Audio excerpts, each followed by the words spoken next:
జరగట్లేదు అంటే దాని అర్థం ఏమిటి? ఆ సమయాల్లో కొంచెం స్లో మూమెంట్ ఉంటుంది లైఫ్.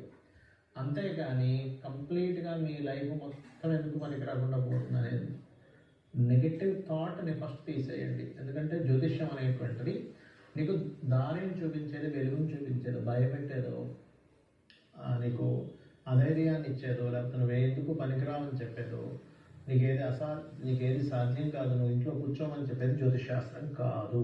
కాకపోతే సరే ఒక పలానా ఇన్వెస్ట్మెంట్ చేస్తున్నాం, this is right time or not అంటే ఈ నెలలో చేయొచ్చా, గ్రహాలు ఏమైనా ఇన్వెస్ట్మెంట్స్ ప్లానాన్ని ఏమైనా ఎక్కడ ప్రభావితం చేస్తున్నాయా? సో నేను ఎందులో ఇన్వెస్ట్మెంట్ చేస్తే తగ్గలను, ఎందుకంటే investment is most important thing in life. అలాగే ఒక జీవిత భాగస్వామి తెచ్చుకుంటున్నాం, what is the right time? నువ్వు ఒక ఇల్లు కట్టుకుంటున్నావు, what is the right time? నువ్వు ఒక వాహనం కొనుక్కుంటున్నావు, what is the right time? అలాగే నువ్వు పలానా ఒక విద్యను నేర్చుకుంటున్నావు, what is the right time? Right అంటే నీకు ఇది వేస్టేజ్ అయిపోతుందా? కొంతమంది చోట బాధపడుతూ ఉంటారు, అయ్యో మా అబ్బాయికి ఇంత చదివించామండి, తీరా చూస్తే ఇప్పుడే అందులో ఎప్పుడో జాబ్ చేస్తున్నాడు, అసలు దానికి సంబంధమే లేదండి అని తల్లిదండ్రులు కన్నీరు కారుస్తూ ఉంటారు, బాధపడుతూ ఉంటారు.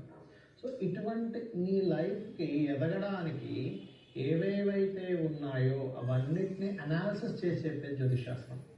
ఎలాంటి ఉంది, నాకేమీ పనికిరాదు, అమ్మో నాకు సర్పదోషం ఉందన్నారు, నాకు ఏది కలిసి రావట్లేదు, అమ్మో నాకు ఫలమైతే అన్నారు. కాదు, నీ యొక్క కర్మను తగ్గించుకోవడానికి నువ్వు ఏ దేవత ఉపాసన చేయాలి, నీ యొక్క తత్వంలో ఎలా మార్చుకోవాలి, నువ్వు ఎలా ఉంటే నీ లైఫ్ చాలా బాగుంటుంది అని ఒక డీటెయిల్డ్ అనాలిసిస్ ఇచ్చేది, ప్రతి భావం గురించి ఒక డీటెయిల్డ్గా చెప్పేటువంటి అంశం ఏదైతే ఉందో దట్ ఈజ్ ఆస్ట్రాలజీ. గుర్తుపెట్టుకోండి. నాకు ఎందుకు పనికిరాదు, నా జీవితం ఇంతే అని మాట్లాడుకోవడానికి అస్సలు ఆస్ట్రాలజీ కాదు. ఇందులో 2 రకాలు ఉంటాయి. మూడైన ఆస్ట్రాలజీ అదే పూర్తి జీవితం కాదు. ఇది బాగా అర్థం చేసుకోండి.